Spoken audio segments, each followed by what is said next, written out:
అనంతపురం జిల్లాలో అరటి రైతుల ఆర్తనాదాలు అరణ్య రోదనలో వినేవారే కరువయ్యారు. వేల ఎకరాల్లో రైతులు అరటి సాగు చేశారు. లక్షల రూపాయల పెట్టుబడి ఖర్చు పెట్టారు.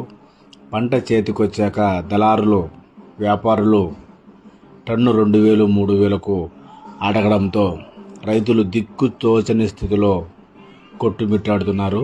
చేసేది లేక పంటను పారబోయడం, పొలంలోనే రోటోవేటర్ కొట్టించడం చేస్తున్నారు. కొనేవారు లేక అరటికాయలు చెట్లపైనే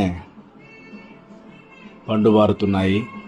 దీంతో ట్రాక్టర్లతో దమ్ము కొట్టించి అరటి చెట్లను, కాయలను, గెలలను నుజ్జు చేసి తమ ఆవేదన వ్యక్తం చేస్తూ ఉన్నారు. గతంలో పరిస్థితి ఎప్పుడూ లేదు ఇలా. మార్కెట్ సౌకర్యం లేకపోవడం,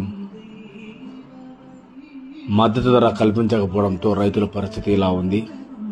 అయితే టౌన్లో మాత్రం అనంతపురంలో 12 అరటికాయలు, డజన్ కాయలు 40 రూపాయలు, 30 రూపాయలు, 50 రూపాయలు అమ్ముతున్నారు.